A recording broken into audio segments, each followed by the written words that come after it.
بسم الله الرحمن الرحيم إن شاء الله تعالى وحمد الله وننا سؤاله إني قلب كست تفسير كمركو الشيخ قبح عن كفاية سنشرني جزاه الله خيرا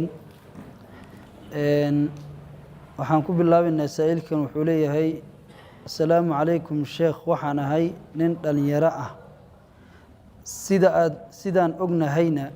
وحال لغو جرا اللوك داون سيدا أوغيت وحال يري guryaha lagu tukado marka anigana quraanka ma aqaano kitaabka xitaa kama akhrin karo gabadhii ayaa tiri aniga ayaa ina tukin kadib waxaan u sheegay inay suuragal ahayn diin ahaan kadib waxaan ku heshiinay inaan anigu xagga hore istaago oo imaam noqdo faataxadana aan aqriyo laakiin quraanka kale ay iyadu aqriso anigana aan dhageysto kadib markay dhamaysana aan anigu Allahu akbar dhaho rukuucda diid waxa qabta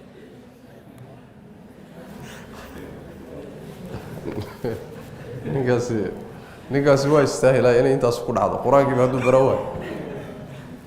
Allahu musta'an masaladu waxa weeye ninka haduusan quraanka aqoonin xaaskiisu ma tujin kartaa marka la soo gaabiyo jawaabtuna waxa weeye maya ala saxiix haweenaydu rag ma tujin karto madaahibta fiqhiga oo isku waafaqsan yihiin inaysan tujin karin Allahumma hal xaalon soo reebi doona mooye wadaadada qaar baa waxay u daliishadeen ama dadka qaar kood waxay u daliishadeen inay tujin karto xadiidka Waraqa bint Abdullah oo Daawud iyo qeyrkay wariyeen nabiga booqan jiray gabadha ayada marka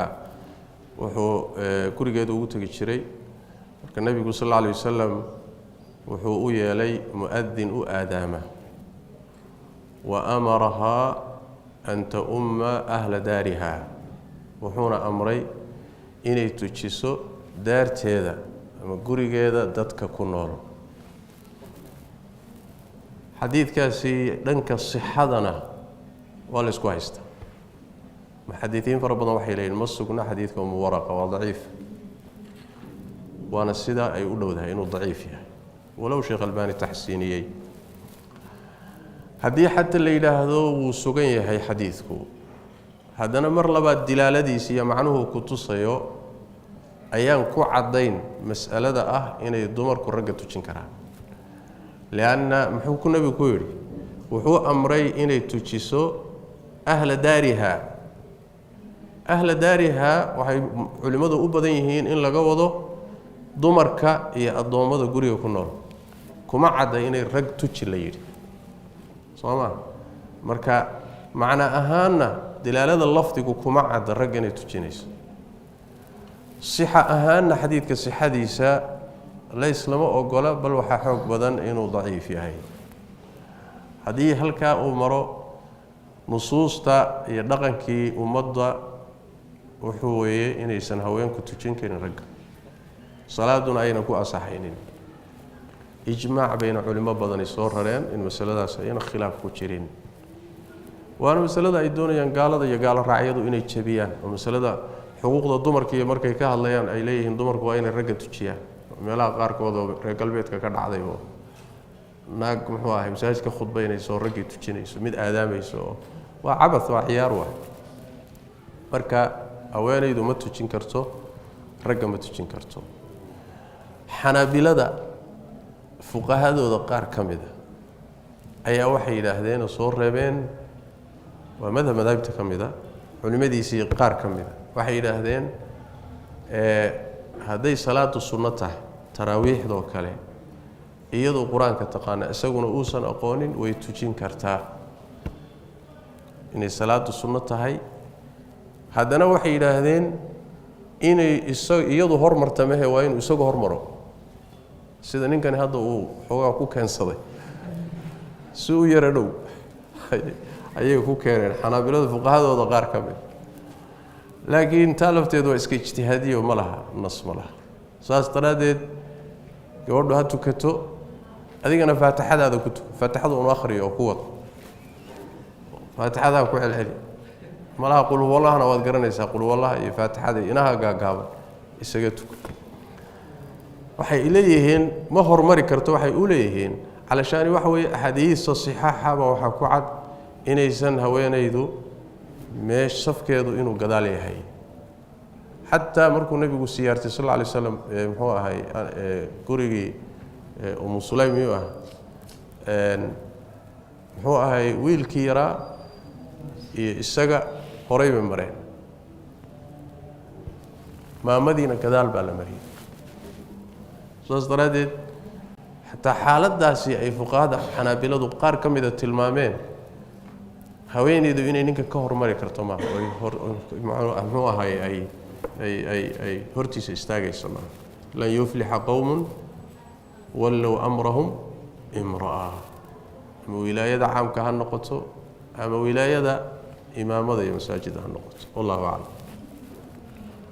جزيتم خيرا سائلك الواد وحليه هاي شيخ أنا أو صومن أو حنقصن أيان دين تعايي صوم كيجي مبوري مس توبة بالي جربا أو قال واجب يومه haddaad isgaranaysay markay kaa soo baxaysay kelimada kufriga ah miirkaagu hadduu joogay hadalkaa inaad ku hadlaysana aada isgaranaysay diinta waad ka baxday muslimatihid haddii miirkaagu daboolmay oo cadhadu intay kaa dabadatay wax kaa soo baxaya aadan garanayn ama farxii kaa tambatay oo kelimatu kufrigu kaa soo baxdo adoon isgaranayn sidii ninkii dhihi jiray oo kale allahumma ana rabbuka wa anta allahumma anta muxuu ahay cabdii wa ana rabbuka soo maahayn ninkii cadhadu ka tambadatay waxaan u jeedaa farxu ka tambatay haddii marka ruuxu uu miirka iyo igmaanka iyo garashada intuu waayo cadhada ka tambatay daraaddeed wax ka soo baxaya uusan garanaynin xaaladaas oo kale waa macduur laakiin haddii isagoo is-og xanaaqbaha uu geeyee uu ku dhawaaqo ilaahay caayo ama diinta caayo ama ambiyada caayo ama malaa'igta caayo daqiiqadaasuu diinta ka baxaya cudurdaarna ma leh maxaa yeele wax loogu cudurdaara ma jiro ilaahay iyo cadamadiisa iyo tacdiimkiisa cid jaahil ka noqon karta ma jirto soo saas maaha haddii ba la dhihi lahaa wax loo baadhbaadho wax loo baadhi karo ma jiro gaalka ah ayaan ilaahay caydiisa lagu kari karin soo ma ilaah aan u rumaysan yahay gaalku caayi maayo sidaas daraaddeed wax loogu cudurdaaro ma leh diinta haddaad ka baxdana soonna kuuma jiro salaadna ma jirto waa inaad dib u soo ashahaadato soonkaaguna waa buray laanna murtad baa tahay diinta haddaad ka baxdo ma soon baa kuu soconaya soon kuu socon maayo qadaayaadka noocaas oo kale ah waa arrimo u baahan ruuxa muslimka ah inuusan carabkiisu baranin inaad markaad xanaaqday ilaahay caydo bimacnaa wax weeye dhaqan bay kuu ahayd carabkaagaa yaqaanay soo ma carabkaagaa yaqaanay waa ilaa haddaadan afkaaga iyo carabkaagu aqoonin ilaahay caydiisa kumaadan soo degdegteen wax lagu soo degdegi karana ma allahu aclam جزيتم خيرا سائلك سدحاد وحليه الشيخ السلام عليكم ورحمة الله تعالى وبركاته الله كبركة يا شيخ وحنا هاي نندن يرأه وحن كفتنا سنة هاي هردو maalinkii oo dhan waan jiifaa salaadaha shanta ahna waxaan ka tukadaa subax iyo maqribka oo keli ah saddexda kale hurdo ayay igu dhaafaan laakiin markaan tooso ayaan soo qaleeyaa ee soonkayga ma ansaxayaa mise waa burayaa maxaadse igu nasaaxayn lahayd habeenkii aawe habeen ma seexdo miya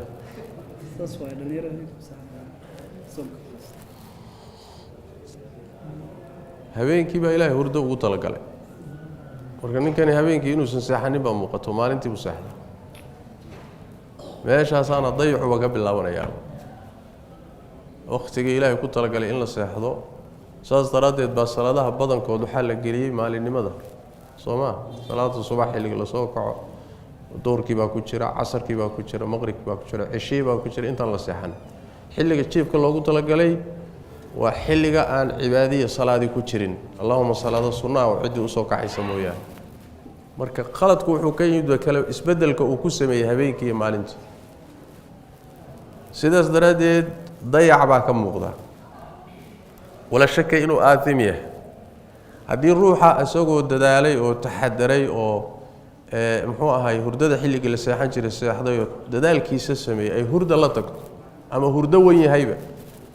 sidaana wax kaga tagaan markaas nabigu sallallahu alayhi wasallam wuxuu ruuxii yaani wax weey ay salaada hurda ka tagsiiso ama halmaan ka tagsiyo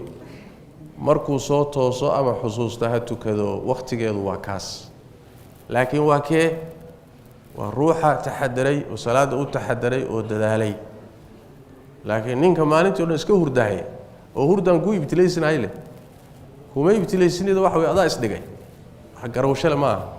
habeenkii seexo maalintiina salaadaha waajibkaaga tuko oo muxuu ahay ay cibaadayso haddii uu ruuxu uu hurdo weyn yahay salaada subax oo kaleeto waa suurtagal oo xadiidkii Abu Daawudkii ku yimid saan filayo nabigeena sallallahu alayhi wasallam muxuu ahay gabadhii u timid ee tii rasuulka Ilaahay ninkayga saddex arrimood bay kaga sheegtay waxay tii horta uu garaaca way garaaca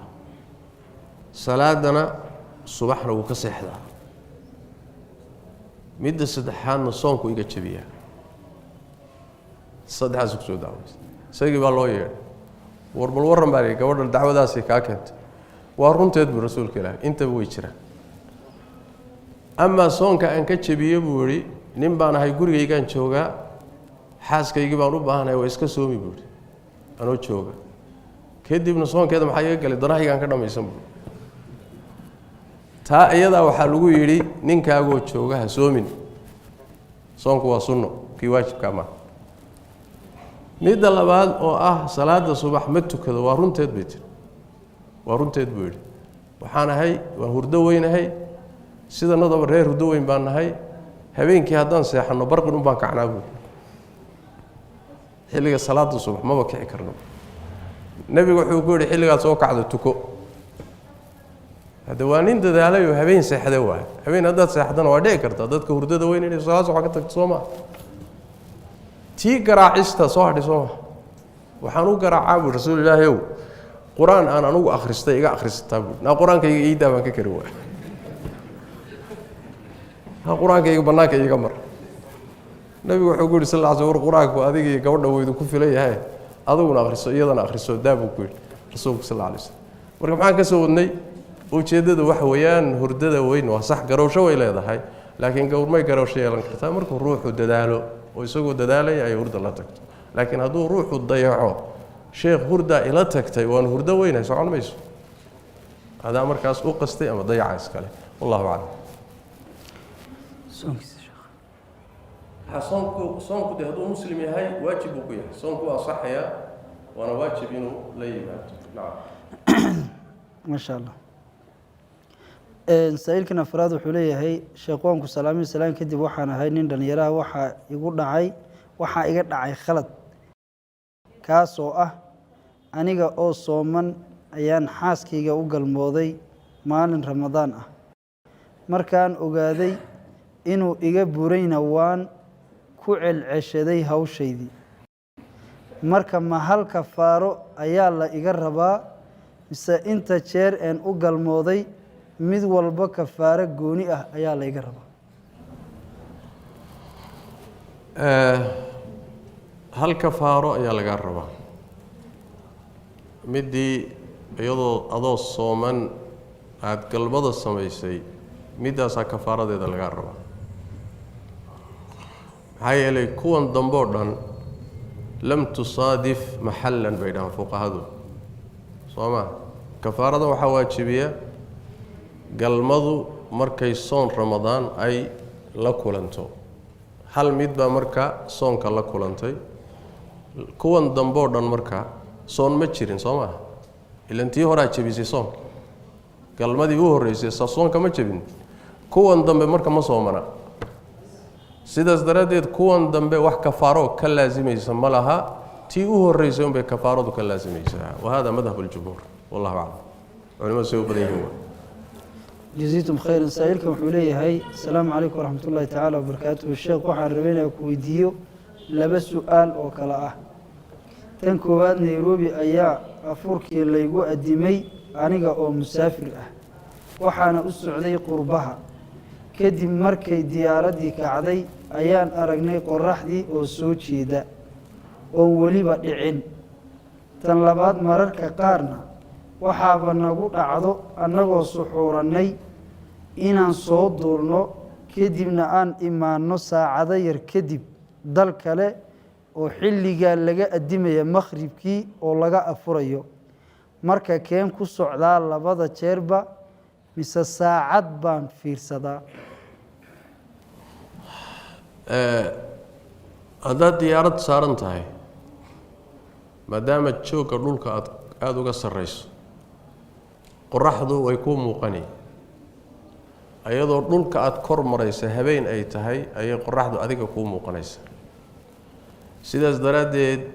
soonkaaga iyo salaadahaagu waxay raacsan yihiin kolba dhulka kaa hooseeya dalka aada markaa kor yacni wax way aada kor marayso. waa sax, aniga igu dhacdayba marka ay qoraxdu inaga inoo dhacdo la afurayo, diyaaraddu hadday kacdo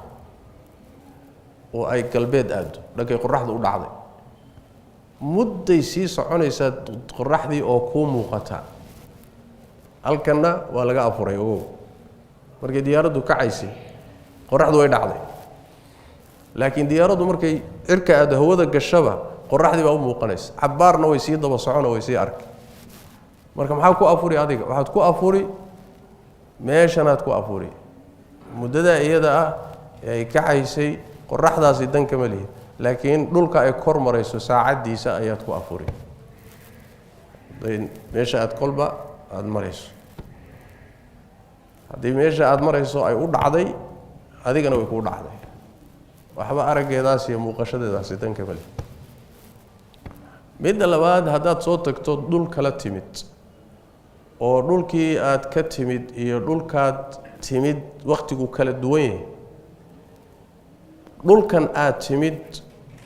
ayaad xukunkiisa qaadanaysaa. haddii iyagoo afuraya aada u timid waad la afuri, soo maa? iyagoo ciidaya haddaad u timid waad la ciidi. dalkaa aad timid baad markaa la xugum qaadanaysaa. haddii wakti kaa tegoo dhexda ka baxayna wakhtiga kaa tegay hadduu maalin dhanna waad qallayna, haddii kaleetana meeshaasaad ku xugum qaadanay. wallahu aclam. jaziitum khayran saa-ilkan wuxuu leeyahay dabcan waa qof xanuunsan. assalaamu calaykum waraxmat ullaahi tacaala wabarakaatu. waxaanahay qof xanuunsan oo maalinkii marna waan miyir daboolmaa marna waan fiicanahay. soonka ma iska dayn karaa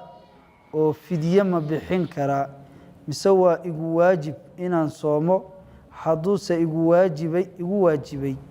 ma iga gudmayaa ramadaankii? suuxdinta malin dhaweyd maan soo sharaxnay. hadday maalinkoo dhan uu ruuxu suuxsan yahay oo uusan marna miyirsanin, maalinkaasi uma xisaabsanaa.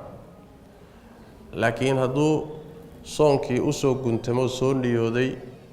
maalinkii marna suuxayo marna soo miyirsanayo, soonkiisu waa sax. imaamu shaafici iyo imaam axmed ibn xambal, xanaabiladii shaaficiyada iyo aimo kaleba sidaasay qabaan. marka soonku waa sax. haddii uu marka wax weeye uu xamili karo oo wadi kara oo sidaa ku wadi karo ku soomi karana waa inuu soomo. maalinkii sidaasi isagoo dhan u wada suuxsanaadana oo sidaa kaga tagana dib ha ka soo qalleeyo. haddii uu soonkaa u hayo uun suuxdin waxoogaa intuu yaro suuxo maalinka saacado soo kacayo, laakiin soonkiisi uu wadan karanayana soonkiisa ha wato oo yuusan jabinin. wax marka fidye uu hadda ugu wareego ma jiro. fidye waxaa iska leh ruux xanuun hayo, xanuunkaasuuna rajo lahayn, xanuunkaana uusan la soomi karin. intaa waay.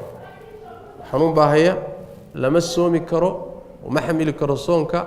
marka labaadna xanuunkaasi rajo ma leh,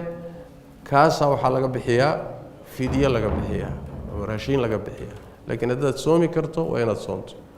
haddii soonkii maalmaha qaarkood ay kaa jabaan ood wadi weydo waa inaad dib ka qallayso. saas way macana. nacam.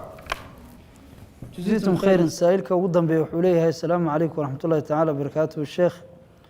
waxaan jeclahay nadaafada bisha Ramadaan dhexdeeda waxaan jeclahay inaan qabaysto ama cadar ismariyo ama cadaydo sida caadada bilaha kale ay tahay marka ma banaan tahay inaan qabaysto ama cadaydo ama barafuun isku buufiyo maqribka iyo casarka inta u dhaxayso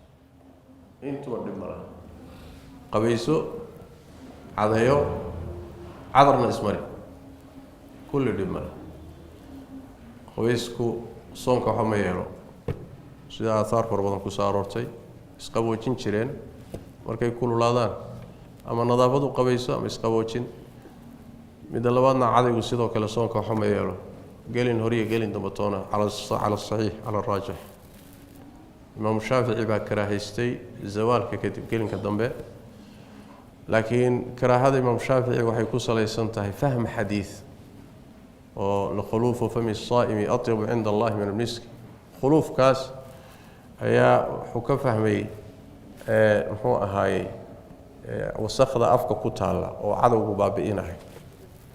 laakiin ay ma kala waxay leeyihiin khulufku waa calooshu markay marato awada ka iimaanaysa afka bedelaysa ayaa khuluf la yiraahdo saas cadawgu ma tagsiin karo cadaygu ma tagsiin karayo adig mid la yiraahdaba nabigu wuxuu sallallahu alayhi wasallam xadiidkiisii saxiix ku yaalay lawla an ashqa ala ummati la amartuhum bis-siwaki 'inda kulli wudu yani hadaanan ummadaydu inay ku dhibaatooto ka baqayn waxaan amri lahaa inay wayse kasta agteeda ay cadaydaan sooma ma kala qaadi nabigu ruuxa sooman iyo ruuxa aan soomanayn saas daraadeed sida xooga badan ee saxiixa ah gelin dambe waa la cadayan karaa qabayskana waa la qabaysan karaa cadar iyo isgudgin iyadu meesha kuma jirtaba sooma cadar iyo isgudgin wax ka hadlay oo culimaa oo yiri soom bay wax yeeli kartaa iyada ma jirtaba wallahu a'lam سبحانك اللهم وبحمدك نشهد ان لا اله الا انت نستغفرك ونتوب اليك